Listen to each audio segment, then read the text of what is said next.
My name is Arlene Krusch, and I'm the Outreach Program Specialist for the Corps Buffalo District in the Special Projects section. I'd like to briefly go over the logistics for tonight's meeting just so that you have an idea. The facilities are over on this side of the room. There are 2 emergency exits in the back, and then there's the emergency exit by the sign-in table as you came in. Please make sure you have a handout package. First, just so you're aware, there are going to be 2 presentations tonight. One will be with the Army Corps of Engineers regarding restoration advisory boards, and the second presentation will be for the Department of Energy on the completed Niagara Falls storage site vicinity properties. I have a few, before I go over the handouts in the handout folder, I just have a few operating principles for tonight's meeting that I'd like to go over. Please turn off your cell phones or pagers, anything that might beep or buzz during the meeting. Please listen respectfully. Please hold your questions or comments. We're going to be following the same format that we have for our other workshops.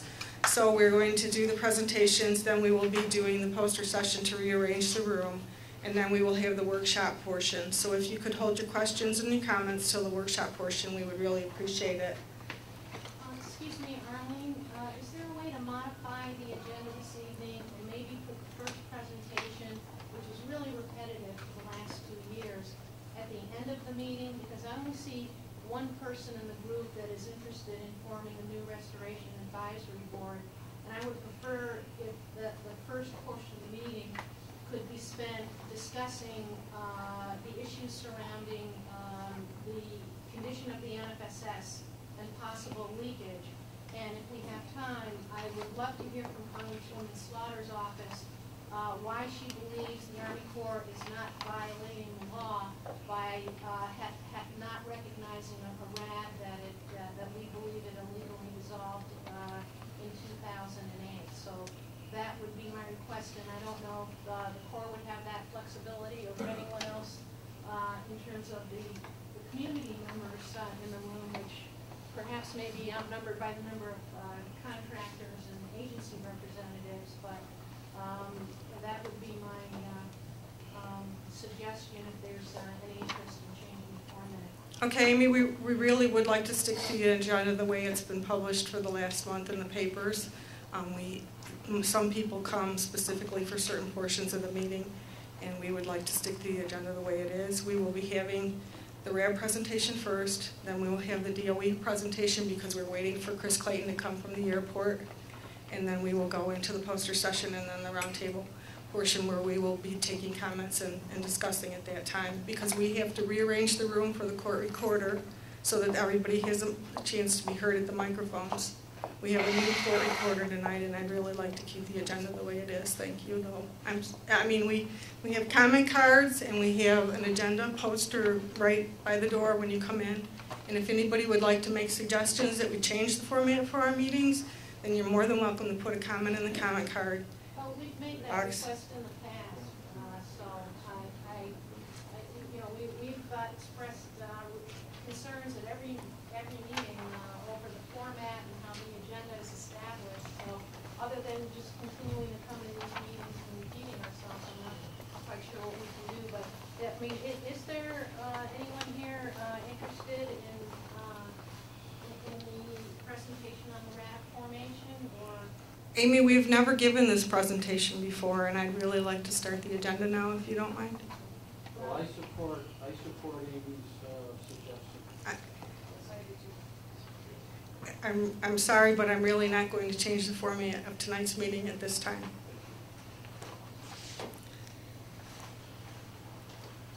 I'd like to go over the handouts that we have in our folder for tonight's meeting. I have the acronym list,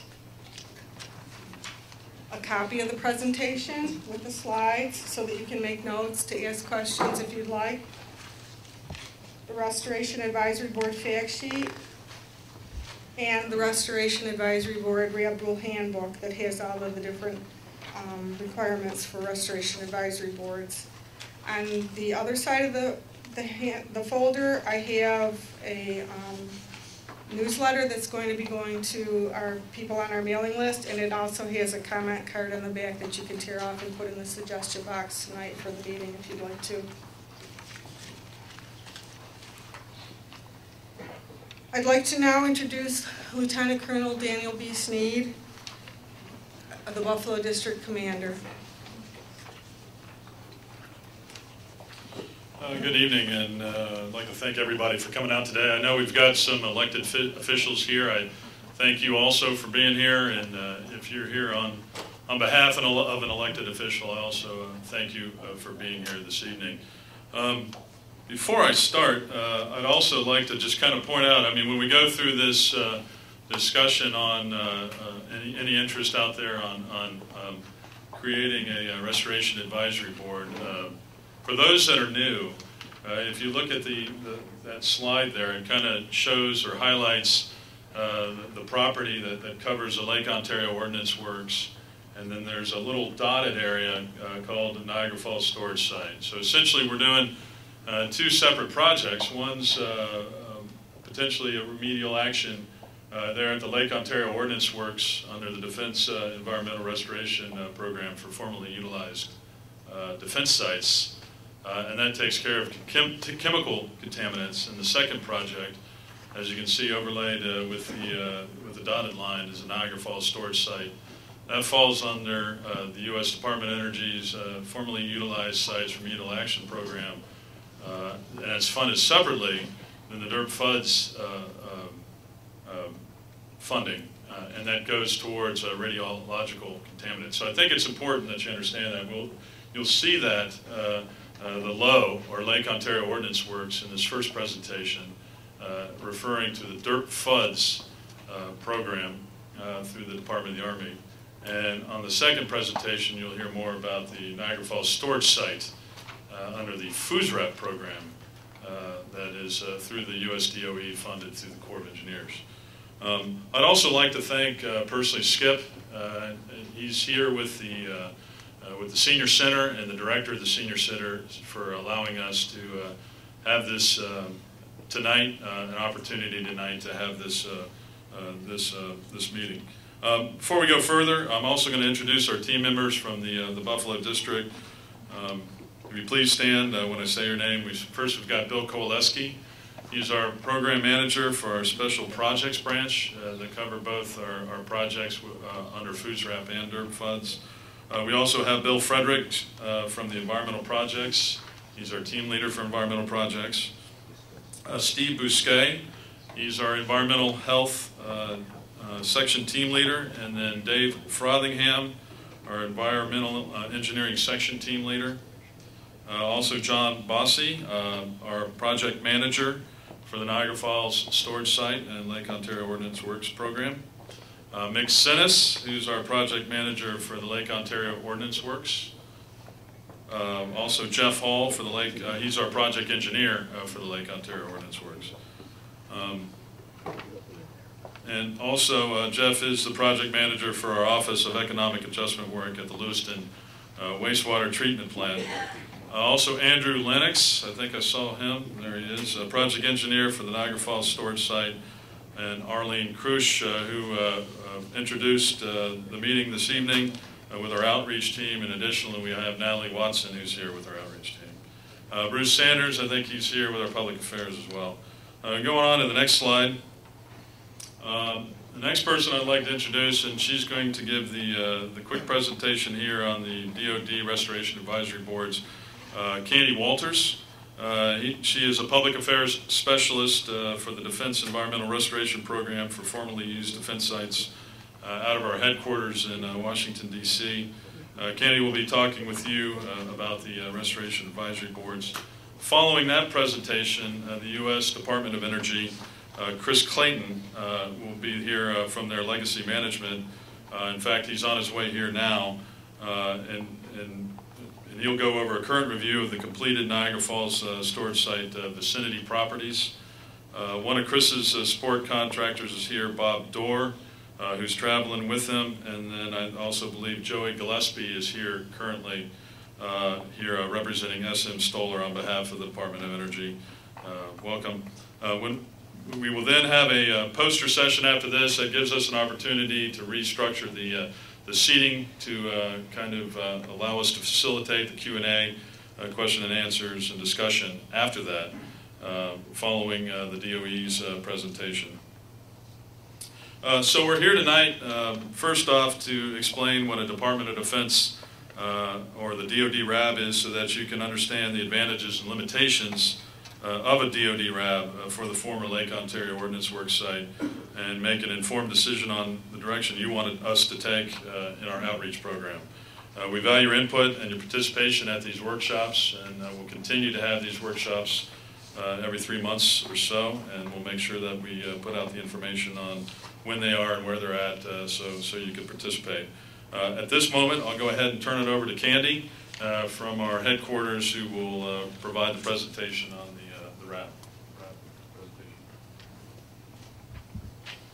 Thank you, Colonel Sneed. It's a pleasure to be here tonight. As he mentioned, I am Candy Walters. I'm with Headquarters Corps of Engineers Public Affairs, and I have been working with the Defense Environmental Restoration Program, formerly used defense sites, for almost 15 years, off and on. So I have been working this program for a while. As we've noted, the Defense Environmental Restoration Program for formerly used defense sites, or DERP FUDs, and please forgive me if I do use acronyms, but it comes from working with the program for a few years, follows the Comprehensive Environmental Response, Compensation and Liability Act, which is also known as CERCLA. CERCLA encourages public involvement in the decision-making process for a site by requiring a public meeting to receive comments on a proposed plan. Because this community has shown a great deal of interest in the Corps' environmental restoration work, the district has actually exceeded this requirement by conducting quarterly meetings to keep you informed and receive your input. For sites being addressed under the DERP FUDs program, we also follow the Code of Federal Regulation, which specifically addresses DoD Restoration Advisory Boards.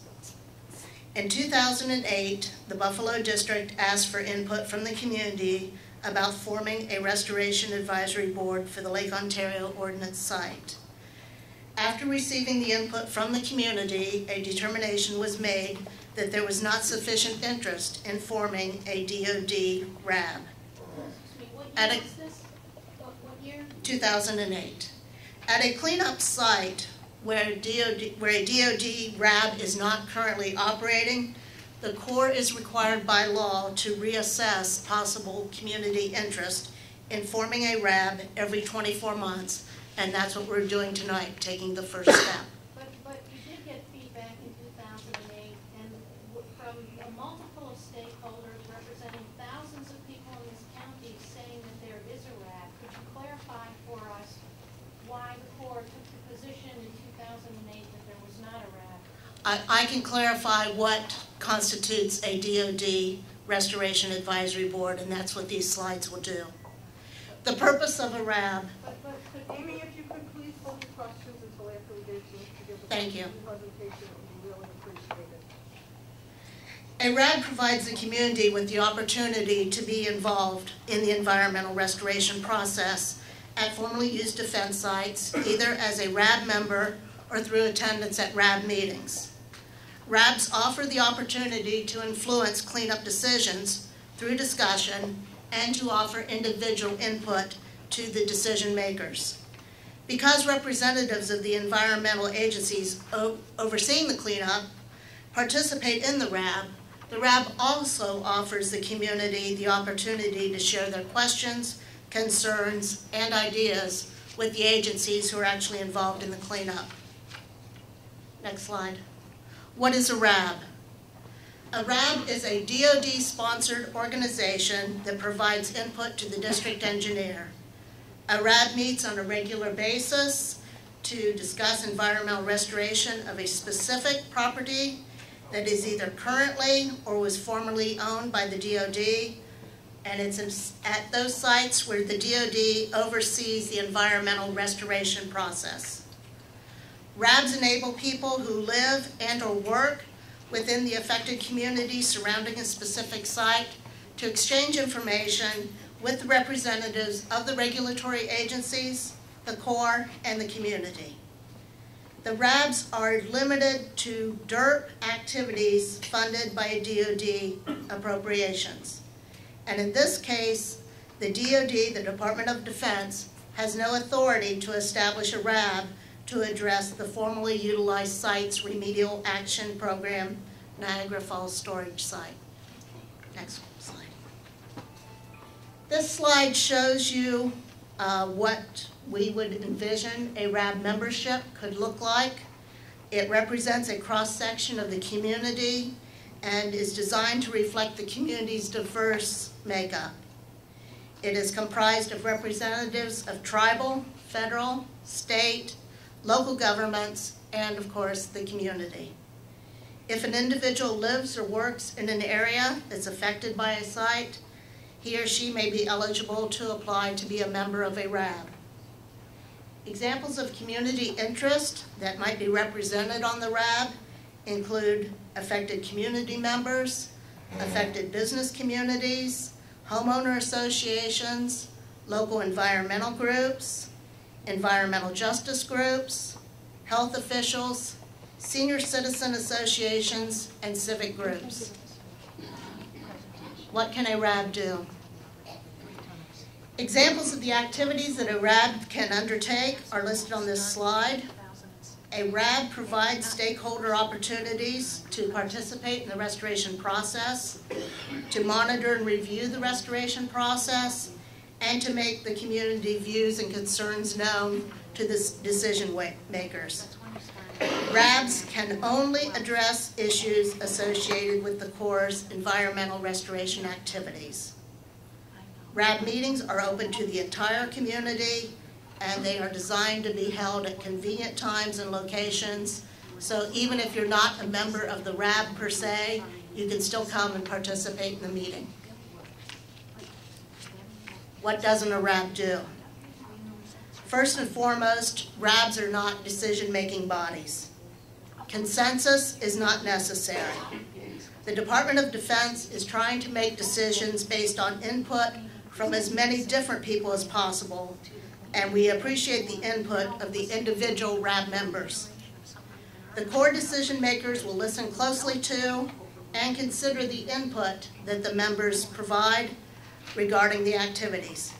However, the Corps is not required to follow the recommendations. RABs cannot lobby Congress, and RABs cannot address other environmental concerns within the community. As I mentioned previously, there is no authority for a RAB for the formerly utilized sites remedial action program, Niagara Falls Storage Facility. Another thing to remember is that a RAB must follow the RAB rule, which was published in the Federal Register, and the RAB rule is what sets the criteria for all restoration advisory boards, whether they're Corps Restoration Advisory Boards, Navy, Air Force, Army, Marines. Everyone within DoD follows the RAB rule. Next slide. Lots of good points on this slide for you to consider. It is suggested that a RAB be no longer than 30 people because we want to be able to maintain a constructive dialogue. But on the other hand, it should not be so small that the community's diverse interests are not adequately represented. The emphasis is placed on the diversity that an individual brings because, again, we're looking for individual opinions, and we also hope that these people are committed toward achieving the RAB's goals. I must add that serving on a RAB is time-consuming because not only are the members expected to participate in the meetings, but they will also need to read and comment on the reports and share information with those they represent. Okay, got ahead of me just a little bit, but potential RAB structure is next. Again, this is what we would say a potential RAB for the low site could look like. And you can see there's a lot of different groups represented on this slide. The actual structure, of course, will be determined based on analysis of the input received and the interest expressed. A RAB would be led by the Buffalo District Commander through 2 co-chairs. One who is appointed by the Corps of Engineers, and a community co-chair who is selected by the community members who serve on the RABs. And their duties would be equal. They would be perceived as equal co-chairs. The district role in the RAB, again, there's 4 bullets here, and there's an additional role for the core district, which is to actually find the meeting space, handle all the media logistics, I'm sorry, not the meeting logistics, excuse me, and also to advertise the meeting and all of that, because that is a core district responsibility. Next slide. RAB member. A RAB member provides individual input in an open, honest, and constructive manner, represents and communicates community concerns to the DoD RAB, acts as a conduit for exchange of information with the public, reviews, evaluates, and comments on publicly available documents related to the Corps' environmental restoration activities, represents and communicates RAB issues to the community, and serves without compensation. This is a voluntary role. RAB formation criteria. As Colonel Sneed indicated at the beginning tonight, the district is looking for your input. To form a DoD RAB, one of 3 criteria on this slide must be met. A DoD RAB will be formed at low if the community shows it has a sustainable interest in having a DoD RAB. Next slide. Here's the process for actually forming a RAB. These are the steps that need to happen. The district is planning to send out advertisements and letters asking the community if there is interest in forming a RAB. They will start sending this out on April 1st, and they are asking for the feedback to be back by May 8th.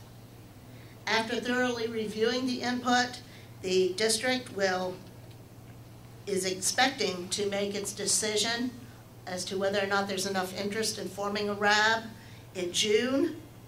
If it is determined that there is interest in forming a RAB, then the process on this slide will occur to make that happen. The district commander will contact the EPA, tribal, state, local government, and regulatory agencies to ask them to appoint somebody to serve on the RAB. The commander will identify the diverse community interests with input from EPA, the tribes, the state, and local government, and then he will organize a selection panel of community members to review the applications, and this selection panel is the group that will nominate the RAB members. They will give priority to community members who are directly affected or impacted by the former Lowe site. And the thing to remember here is that the members of the selection panel cannot serve as a member of the RAB. So if you expressed interest in being on the RAB, or if you want to be part of the selection committee, you can indicate that.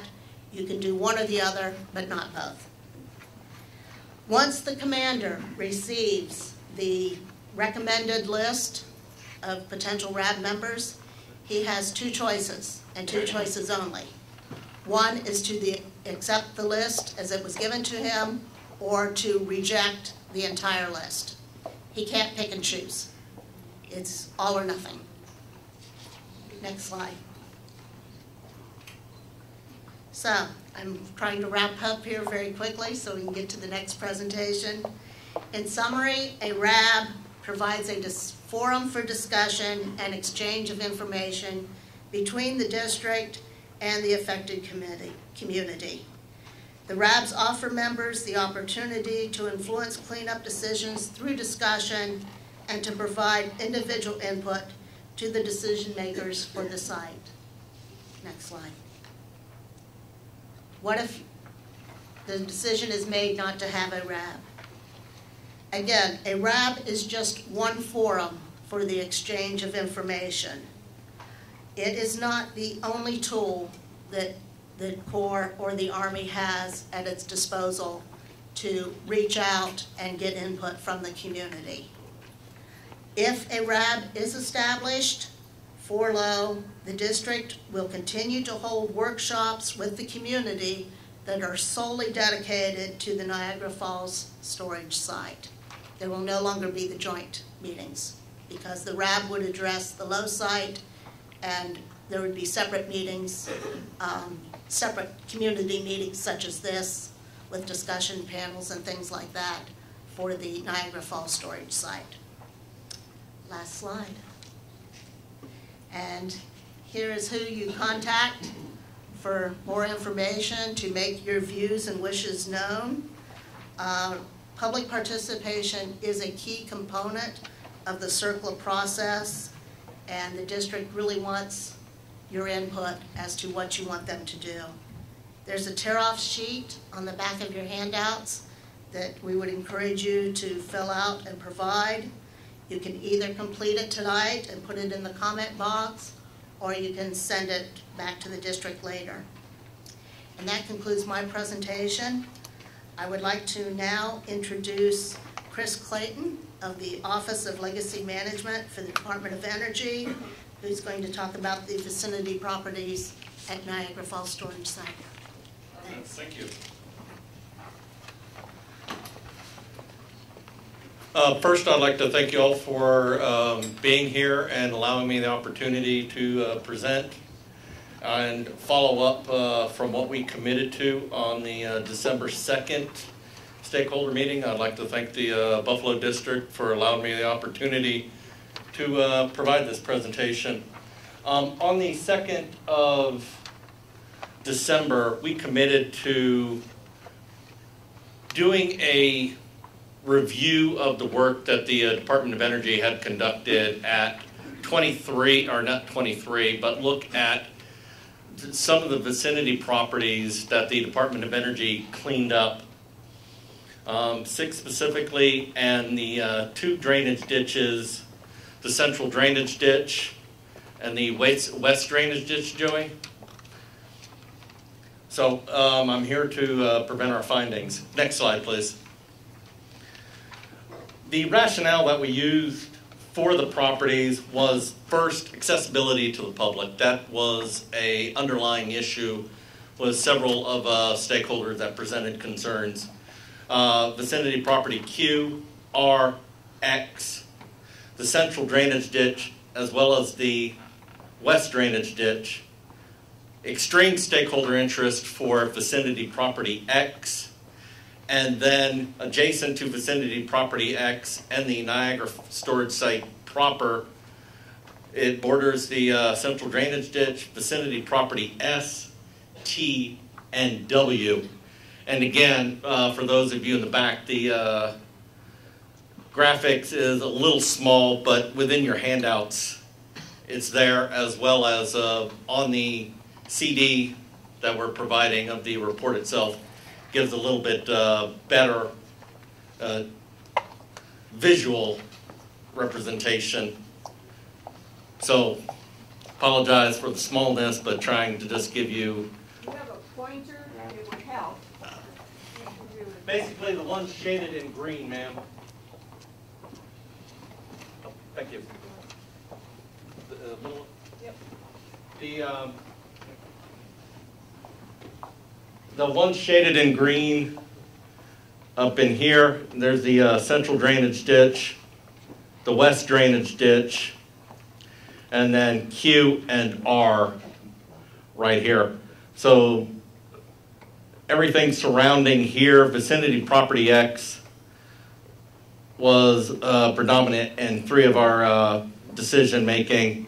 And then what bordered W right up here, and then T, as well as S, and then Q, access to the public, R, access to the public. Next slide, please. The objectives of our review was, one, the first, to ensure that the Department of Energy had complete records for what we did at the site. We then wanted to review the documentation of the assessment, remediation, and verification that were conducted on the completed VPs, focusing on those 6 VPs that I just went over, and then to confirm that the properties meet the DOE cleanup criteria. Thirdly, determine if any new information indicated the need to refer one of these completed vicinity properties back to the Corps of Engineers for further assessment and/or characterization. And then fourth, provide support to all the stakeholders and maintain and provide access to the records, respond to requests for information, and capture findings in a report for stakeholders and future land stewards. Next slide, please. Early decontamination work conducted by the Department of Energy from 1970 to 1971, radiological surveys indicated 6.5 acres of the approximate 1,300 acres formerly occupied by the Atomic Energy Commission exceeded the 50 microar per hour exposure rate. As a result of those surveys, 15 to 20,000 cubic yards of material was moved to the central Niagara Falls storage site and stockpiled there in 1971. Additionally, in 1971, aerial surveys identified pseudo-wollastonite and cyclo-wollastonite slag within the greater Niagara Falls area originating from non-Manhattan Engineering District AEC activities. In 1972, following a review of the AEC data, the New York Department of Health placed land use restrictions on all of the excessed properties. In 1978, we followed up with additional aerial surveys indicating no significant off-site gamma radiation except for the drainage ditches. In 1979, the Department of Energy launched a systematic review of all the VPs, performing a comprehensive radiological survey and analysis for each vicinity property. Next slide, please. From 1981 to 1985, the Oak Ridge Associated Universities and Oak Ridge National Laboratories comprehensive radiological surveys find the gamma exposure rates on 21 of the 26 vicinity properties that exceed FUSRAP guidelines. Most of the contamination is located on the Niagara Falls storage site proper and the associated drainage ditches. DOE, from 1983 to 1986, the department remediated 23 of the 26 affected vicinity properties and the associated drainage ditches. From 1983 to 1984, supplemental residual contamination guidelines were developed for the central drainage ditch. From 1983 to 1989, independent verification surveys were performed for each of the 23 remediated vicinity properties. In 1991, DOE submits certification that the completed vicinity properties meet criteria for FUSRAP waste. Next slide, please. FUSRAP waste is generally defined as waste generated by the Manhattan Engineering District Atomic Energy Commission activities, generally occurring from the early 1940s through the early to mid-1960s. Radioactive contaminants are primarily low-level uranium, thorium, and their associated decay products. Not addressed,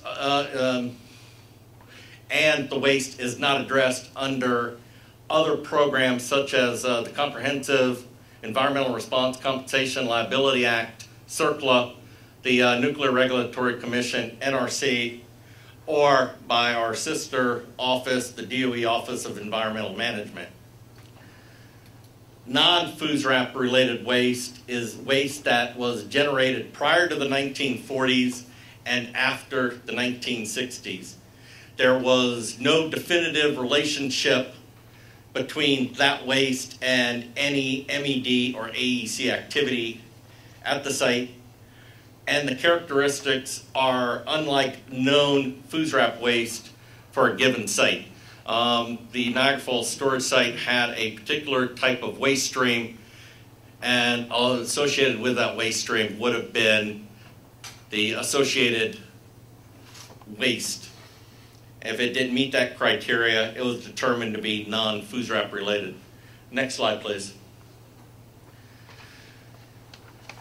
On that, the additional radiological materials that we've discovered at the Niagara Falls storage site and was of particular importance during the 2nd of December meeting was the Knowles Atomic Power Lab and the Separations Process Research Unit, SPRU. It was waste stored on the Lake Ontario Ordnance Work Site from 1952 to 1954. And currently, the department, our office, the Office of Legacy Management, is reviewing that with the Office of Environmental Management to determine a path forward for the department. University of Rochester materials. Those materials were buried on vicinity property G, which is an active VP that is currently being addressed by the Army Corps of Engineers. It'll be evaluated by the Corps of Engineers to determine whether or not that particular waste stream meets the general FUSRAP eligibility requirements. Slag is also present. It's metal separations and pseudo-wollastonite slag. It was very commonly used in the Niagara Falls area as a construction material, and determinations are being made by both state and federal agencies as to a path forward to address the slag that remains on Niagara Falls as well as associated vicinity properties. Next slide, please. Conclusions that we were able to determine through reviewing the records and reports, surveys associated with the 6 VPs that I presented. Our project records adequately define and describe the final radiological conditions on those 26 vicinity properties. The radiological surveys were very comprehensive and extremely thorough. The completed VPs meet the Department of Energy standards for FUSRAP waste that allow for unrestricted use of the property. Other radioactive materials remaining on the Niagara Falls storage site VPs will be addressed, as I just indicated on the previous slide. And additionally, if we are informed either directly or through the Corps of Engineers that there is additional information, the presence of contamination that was not previously addressed, we will follow the procedures in accordance with the 1999 Memorandum of Understanding that the department has with the Army Corps of Engineers and proceed in accordance with that policy or that guidance. Next slide, please.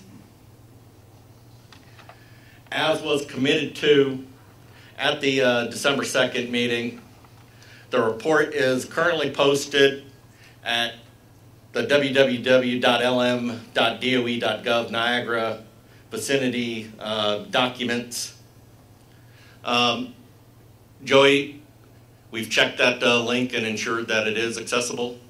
And the Corps sent out an announcement that has an automatic link in it to all stakeholders. So it should be just click on it, it goes straight in there, and the report is dated March 2010. So if you do have difficulties, Mr. Bob Darr's contact information will be coming up, and contact him directly and we'll resolve any issues that you're having. We will accept comments to the report provided by you, concerned stakeholders, or other activities up until the 23rd of April, at which time we will review those comments and provide a responsiveness summary on whether or not we concurred, non-concurred, or what the final disposition of those particular comments were. Joey, without going to the next slide, when would we have that available? After April 23rd, probably within a couple of weeks after that, we'll be able to finalize the report and put that in with the report. So about the second full week of May, maybe? Right. So by 15 May, I'm just trying to give these... I would say 15th of May. 15th of May, we would have a responsiveness summary available. As I indicated, any comments, issues, concerns should be addressed to Bob Dar at lm.doe.gov. Next slide, please. There's Mr. Dar's telephone number as well as his active email link. And with that, that finishes my quick presentation. Thank you. Thank you very much, Chris. We are now going to rearrange the room on this side of the room, so if you could move back for the poster session. Candy Walters and I will be at the Restoration Advisory Board poster, which is on this side of the room. Jeff Hall and Mick Senes will be at the Lake Ontario Ordnance Works posters. For the Niagara Falls Storage site, we have John Bussey and Andrew Lennox, and the Department of Energy posters are on this side of the room. Thank you, and if you could please move to the other side of the room while we arrange this side, we would appreciate it.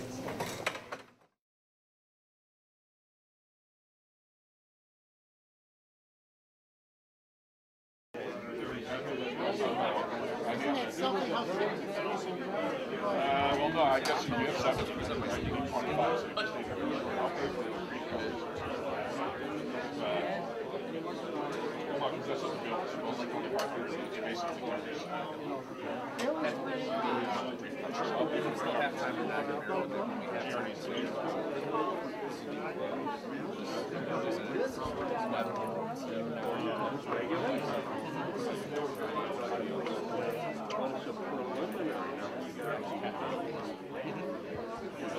I don't want you to pay for it. I don't want to pay for it. Whatever the biggest story is.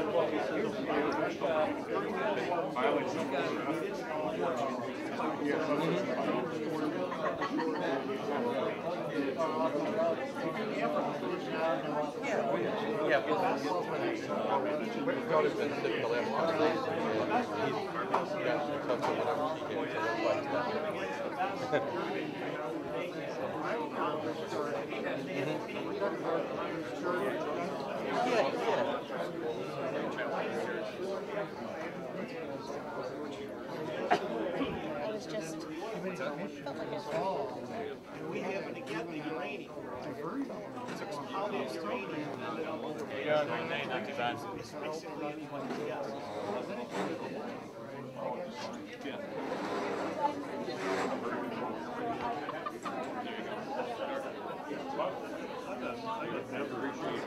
It's one thing too, like for example,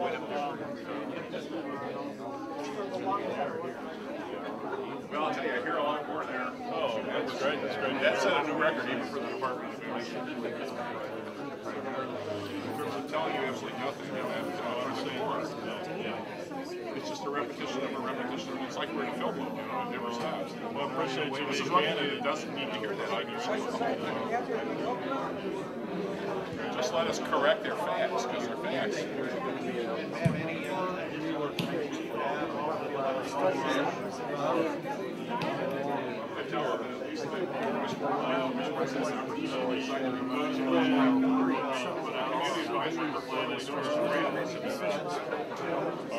And no input whatsoever. There was no you've got a site over here which is a mixed waste operation. You can spend a lot of time finding out just saying, okay, this rock. When you figured out, we have something mediating. what it come up is over the years, you know, the whole Manhattan Project, there was a lot of sites where there was contamination left, and there was no really, there was nobody was responsible for cleaning up. Aggravated by the public involvement. Make sure that we have another public meeting. Yeah,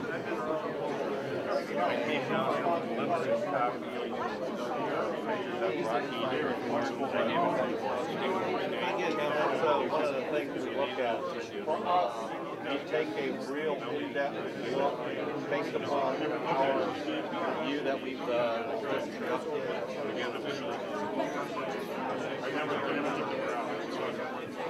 I was made a condition in my writing that someone else should get the names the service, the public service you're providing, you don't need to go to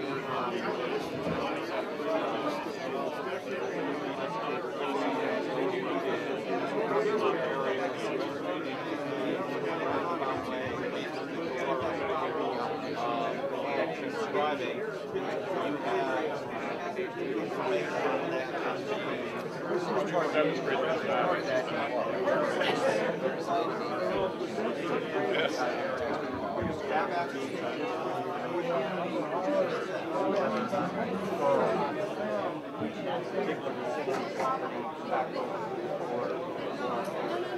No,